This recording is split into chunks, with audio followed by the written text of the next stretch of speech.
What is happening at Man City? This summer transfer window has been absolutely crazy. We're seeing one of the biggest mass exoduses of any City side I've ever seen. In this video, I'm going to talk about some of the big players that could be leaving, including the likes of Bernardo Silva and, of course, Riyad Mahrez, which could happen in the next couple of days. And then, of course, those big replacements that are being linked to Man City. Maybe not enough, and maybe some youth academy players might be trusted next season because City aren't being linked to masses of players. So I'm going to just break down ins and outs for City this summer and where it leaves us going into next season. If you're new to the channel, make sure you subscribe. Let's be completely real. This is a massive transitional season for City. And if you ask any City fan, winning the treble kind of completes football. It feels a little bit like Leicester City fans. I think they take being relegated right now because of what they did with the Premier League win. I think City fans could almost... I think a lot of us could die happy as City fans because of winning the treble, seeing us win European silverware against Inter Milan, beating Real Madrid, Bayern Munich, etc. It was incredible. It was historic. So there is on that one hand, City fans being humble and happy with the squad that we've got and wanting to see some players come through. But there has to be an argument from the kind of the ownership of the club of where City go in the next 2, 3, 4, 5 years. Because, you know, Real Madrid fans, Barcelona fans, as much as City aren't that kind of club, in my opinion, the club wants to be like that. Therefore, this transfer window is important for the long-term success of the club, the long-term viability of the club. It's not about winning one Champions League for the City owners, for Sheikh Mansour. I think it's about winning 10 in the next 20 years or 30 years. I think that's the goal, to get City to become a dynasty.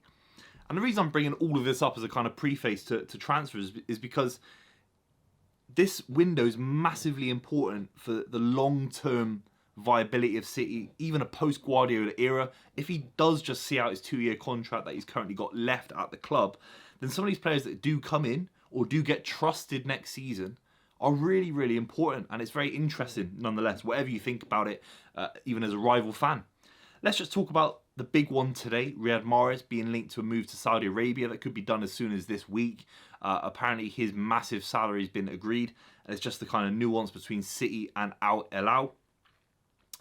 That's a massive one because you could always trust Riyad Mahrez in big moments to get us out of a jam. He could always score big goals. He scored a big goal in the FA Cup semi-final against Sheffield United.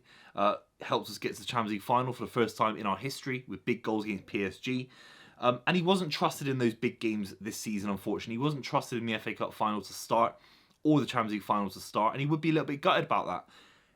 And he's at the kind of age category where, okay, he wants to go and earn that bag. Fair enough. I don't really care.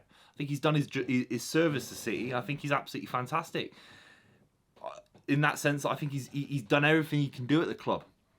The reason I care is because if you let him go, and then we're today being linked with Rafinha from Barcelona, it's an absolute no from me, lads. It's an absolute big fat no. If he does come, you have to support him, of course, and back him. He's not a bad player, I'm not saying that. But it's just something about that transfer. It doesn't fill me with glee. It doesn't fill me with youthful optimism. I'd rather be looking at a Cole Palmer cutting in on the right. I'd rather be looking at, can you play Bernardo Silva there next season and give him king's ransom, give him anything he wants to stay, play him on the right, and then you've got an extra space in midfield for James McAtee. We can talk about these players later in the video. But for me, getting rid of Riyad Mahrez and bringing in Rafinha is the wrong move. It's too similar to the move of getting rid of Ilkay Gundogan and bringing in Kovacic, which is at best a sideways step at the moment. Of course, Kovacic could go on and you know, his career could take off a little bit like Ilkay Gundogan's did after leaving Dortmund for City. We don't know about Kovacic. I think there's a lot of ceiling there for him to expand into. I think he could be a fantastic player for us. Rafinha, on the other hand, I've seen him at Leeds. His record for Leeds is something like 70 and 63. Something like 10 in 50 for Barcelona. Something like that. We're talking 1 in 5, 1 in 6. I think if he wasn't Brazilian, if he was some random country, with all due respect, I don't think he'd be commanding the interest that he does. As soon as you say Brazil, Barcelona, it kind of adds a bit of a premium. It adds interest. I look purely at the footballer. I don't think he comes in and makes a difference to City. It screams too much of Calvin Phillips coming from Leeds. And that jump, even though it should be in the same league, and Leeds are only 10 places off City a couple of seasons ago, 14 to 10 places off City. The gulf was far too big. So Rafinha comes in, I don't think he'd make a difference. And it's interesting because he's not even 20, 21. What is he, 27 years old? I don't think he smashed the Premier League a lot. I think he was Leeds' first or second best player. That's the standard. So I don't want him anywhere near the club, with all due respect. If he comes, you have to support him. But it's an interesting one because it does feel like another sideways step. It does feel like a move that City aren't going out there for the big name this summer. Maybe we will in the future. But I'd rather not have Rafinha and go for someone far more dynamic and interesting and young. We didn't blow on. Harry Kane obviously wanted to come to City. It didn't quite work out. But look how good it is that we didn't sign him. Because now he's 30 odd years old. And instead we've got Erling Haaland, who's 22, 23 years old. So Rafinha is kind of in a similar ballpark in that regard in terms of his age. Let's talk about a few other players. Now I talked about Bernardo Silva. Things have cooled off a little bit from my understanding. Because of Bernardo's level, his age, his contractual situation. Obviously he signed a big deal only a couple of years ago. Barcelona can't afford him, from my understanding. I don't think he wants to go to Saudi Arabia. I hope he doesn't for his sake. Riyad Mahrez, I get that. He's done everything. 5 Premier League titles, PFA Player of the Year, Champions League. Bernardo Silva's done that without maybe the individual accolades that he might still be able to get at City. So Saudi Arabia, not for me. PSG, of course. Paris, it's a beautiful city. It's got the Louvre. It's got the Mona Lisa. It's absolutely fantastic. I love it there. You're winning that league 9 times out of 10 by 20 points. Do you know what I mean? It's like, and there's a lot of, you feel like there's protests, issues with the fans, issues with the ownership. It seems like a little bit of a soap opera, a bit of a farce. So I don't know why you'd want to go there.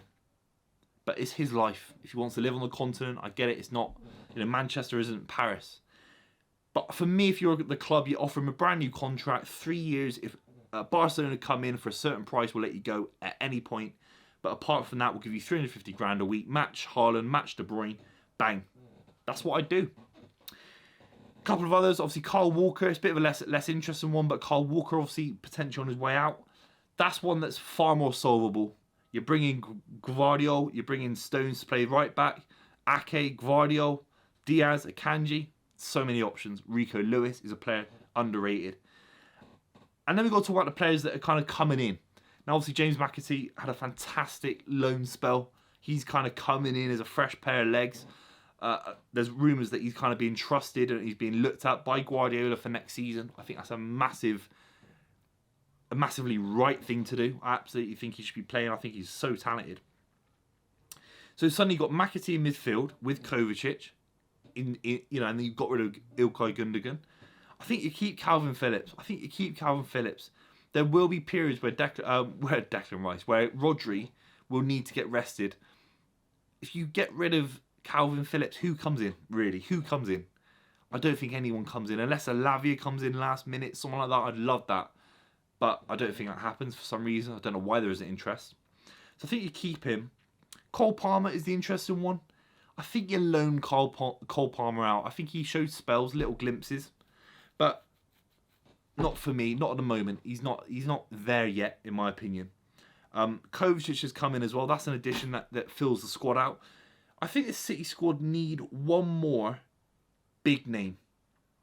Gvardiol is definitely that player for me at the moment. I think as upon recording this video, there is no other big name being linked. And it does remind me, if you're a City fan, let me know what you think. But after we won the Premier League for the first time, Aguero, obviously that moment. We went out this following summer and signed Jack Rodwell, Scott Sinclair, Nastasic, I think it was, and a few others. And they stunk the gaff out. That's just the reality. They stunk the gaff out, a load of them, with all due respect. And it felt like City were trying to maintain the level. Yaya, Company, David Silva, Aguero, Tevez. And then flesh out that squad so that those players could be rested at certain moments and flesh it out. And it turned out to be the wrong strategy. I'm not saying we've gone back to that. But City might have to look at that and think we need just one big name that makes everyone's level rise. And Gvardiol is certainly one of those players at the back end of the pitch. And maybe it's just one more player that isn't Rafinha to play in Riyad Mahrez's position to galvanise City moving forward. That's just how I see it. Very keen to see what you think in the comments down below. It is slightly not worrying because we've done everything there is to win as a club. It's incredible. I can't believe I'm seeing it as a City fan. But dynasties are there to be made. History is there to be made. Man United have only won 3 European titles. So it's there to be taken. It's there to be grabbed. If City do the business right this summer, that is certainly an opportunity. Very keen to see what you think in the comments down below, and I'll see you soon.